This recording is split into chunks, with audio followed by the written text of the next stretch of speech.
Okay, so engine backing frame. Initially we had, let's see from there. Initially we had, see now we've got the oil filter on,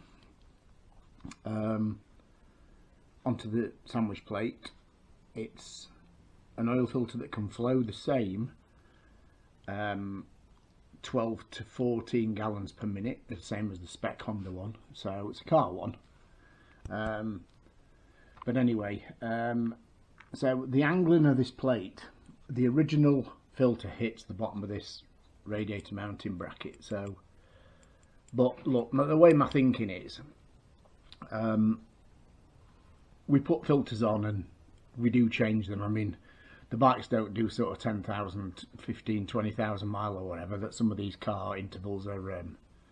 So, and also modern, good quality filters. The spec of what they can filter down to is really good. So I ain't got a concern with the filter.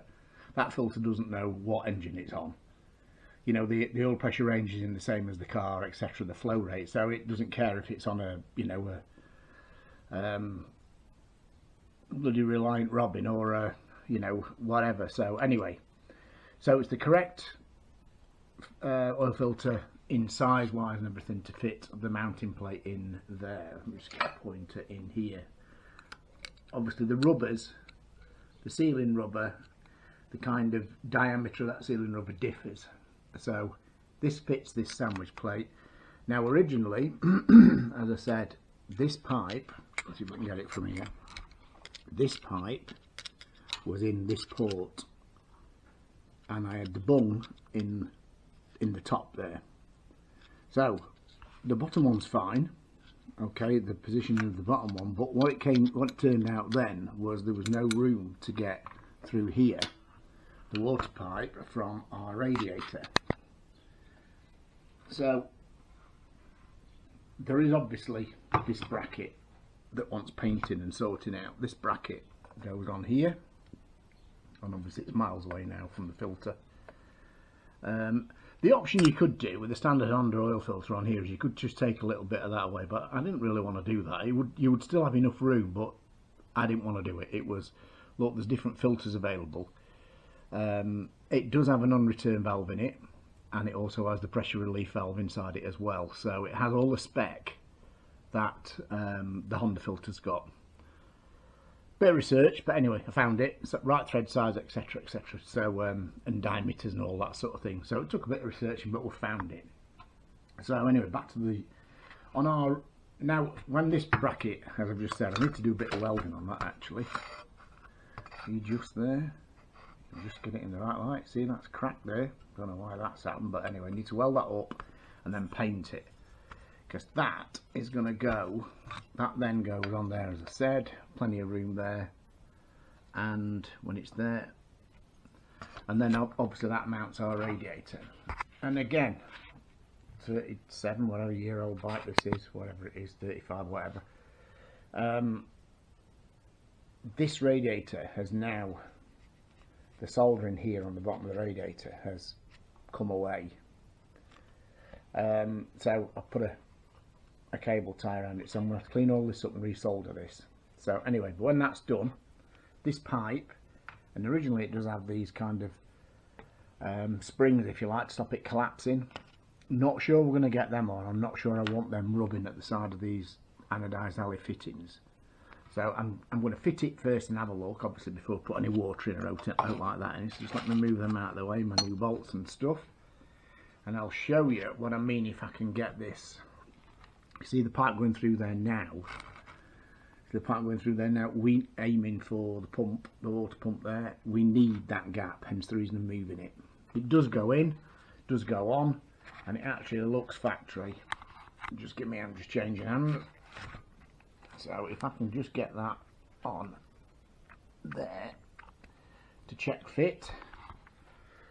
The only thing I'm wondering is whether this pipe just needs shortening ever so slightly to get it away from, there we go, she's on right on there. So now, as you can see, it fits in there and under the filter, and then goes into its position there with absolutely no issues whatsoever, as you can see. Okay, so bracket welded. I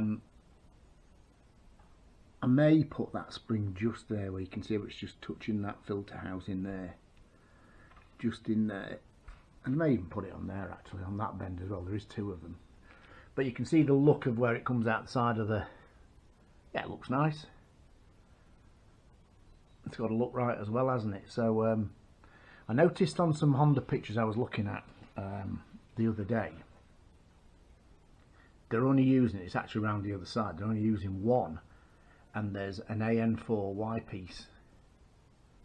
So an option open to me is to put another bung in the you know, remove one of the feeds, split it and put a Y piece in and just use one bung. Now you could say the argument here is, well, it's the same as our little friend in here, in there, who's now blocked off with outy washers and a spacer. You could say it's the same as that, but the flow in here, and also remembering, I mean, even if there's both internally the same diameters, if we go back to the first number 1, 2, 3 video, whatever it was, that we covered, we tipped the case upside down when it was all stripped and looked at where this gets fed from the oil pump. Now, the circuit coming out the oil pump, the small side circuit coming out the oil pump, is the hole in there must only be, I reckon it's only the same size as this here internally, okay? But remember, before we get it to here, it's fed the gearbox shafts and the selector forks as well. So flow, just flow alone, by the time it's bled off some of it to the gearbox shafts and bearings and etc., and then we end up teeing into it just here, I think the reduced flow using the original steel pipe would be inferior to a single pipe splitting into two as the metal one does, but taking it off from down here. So there's options open yet. I mean, I'm all for exploring this avenue, which is why I'm doing it. You know, you guys can make your own decisions on whether you want to do it to yours or not.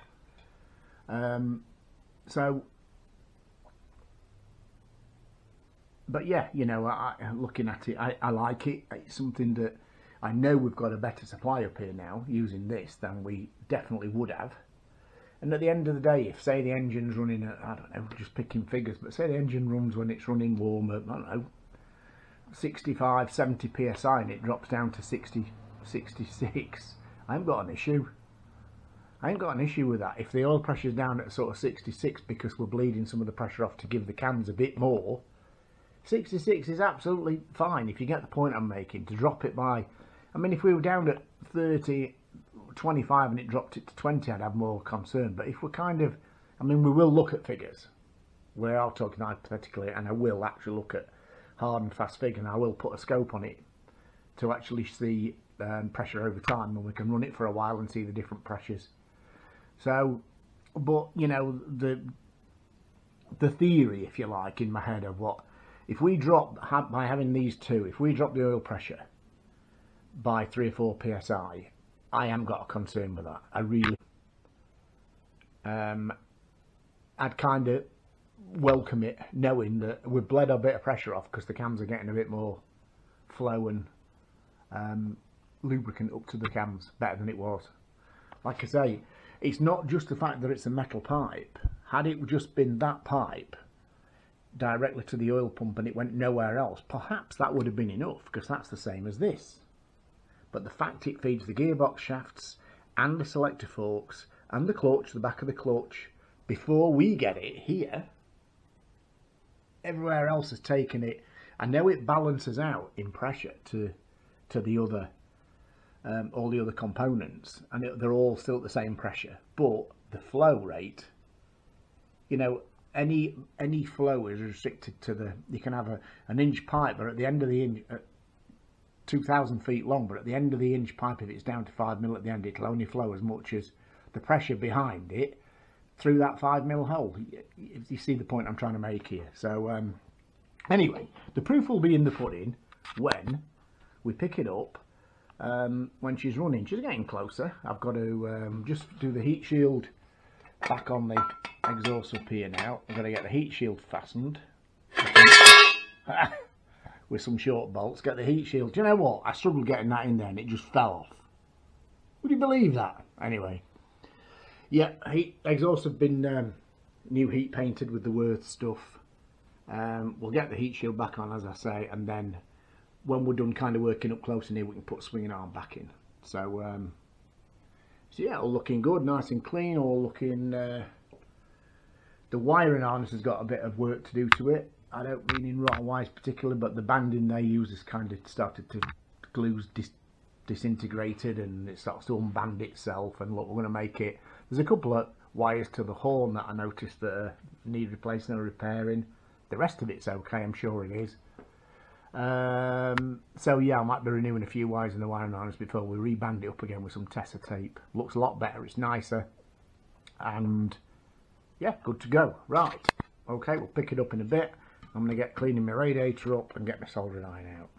So let's get that joint there resoldered, if we can. Not sure I'm any good at soldering. Hey, we'll have a go. Right, onwards and upwards. We'll speak in a bit. Right, a bit more progress with that. Soldering done on the joint here. I'll just shine the torch on it, on this joint down here. Resoldered, all cleaned up, repainted, and it sits in there lovely. Okay, so if we can kind of see the detail in here now, to kind of the fitment, nothing's touching or near anything, so it's all in where it was originally, so we're going to have no issues with the belly pan, and it's dead easy to get at it. So the fittings are there and there, and yeah, just got to get this cover vapor blasted and the two cam covers vapor blasted when we get a minute, but they're easy on and off. Yeah, just fly sprayed this monster here, look. You see that there then? Wow. I think he's come back to just give me the bird or something. But anyway, he'll not be with us any much longer. He'll be gorging on the you-know-what in heaven shortly. Anyway, right. Let me see where we are. So, swinging arms in now, rear shocker in. All mounted. Tightened up, all the linkages have been out, hence grease everywhere. All the linkages are free on this, they all come out, you can grease them all and put them all back. So everything that comes undone. Centre stanchion wants a bit of a paint, so yeah, we're getting close to a tool up again. But yeah, there's the view down the frame at the back. Shocker in situ. This one's alright. I do have another one of these as well, by the way, if anyone's needing one. Another good shocker. Original, yeah, I know, but another good shocker. Hell of a damper in these things. See in there? Hell of a damper rod in there. Anyway, I need to just flick that back on now that's been repainted. Heat shield. This heat shield here. That fell off, I think, last time, yeah. That needs to go on. We need the breather pipes on shortly while we can still get to them, and then we'll put the battery tray, that sort of thing in. So, yeah, all clean, all assembled, and so I suppose we move forward and pick it up on the next one. But a little view around this side. There's the rad fitting under there, as you can see. So frame looks great, and yeah, look better in sunlight, but no, radiator needed a repair, and it needed a bit of a paint as well, so that's had some black on it as well. Job's a good one. We'll pick it up shortly. So just showing the wiring. It's been in the ultrasonic tank, so you see the plugs are nice and clean. and the brass terminals are all nice and clean. It's dried out. I just hang them up and let them dry out, but you can see now it's quite tatty. The banding is coming away on a lot of places. I've just got it here on the painting table, so yeah, we've got a bit of a tatty. Functional, it works all right. I mean, here again, look, the banding is really quite tatty. So we're going to tidy all this up, and anything suspicious, we'll do a load test on it, make sure it can carry current, a voltage drop test wherever needed, and take it from there. But yeah, as you see, it's all done nice and clean now. There's the main earth point, and again here where it goes to the to these plugs, it's just really tatty. So we're going to tidy that up. Hey, incidentally, I've got another crank here, VF750 crank, and I use it for the old, yeah, 1, 2, 3, 4, good for that, I'll tell you. Anyway, yeah, a note on this as well. I have to say they look really good. Turn it the right way around. From this fella, give him a shout out. Okay, these decals for the kit painting. So everything we're going to do, I'm going to have to just let me stand this up, see if we can get this in a position we can show. Right, there we go. The V4, the 2 belly pans, the 2 tank, the V4 in the middle of the tank, 2 VF750F, and all of their associated decals with it. So ready. So it wants the blue and white putting on, because it's going to be blue and white. I always wanted the blue and white one. Yeah, the purists will go, oh no, but you know, I might be keeping it myself, so I might sell it, I don't know. But so yeah, from that fella, that's where I got them from.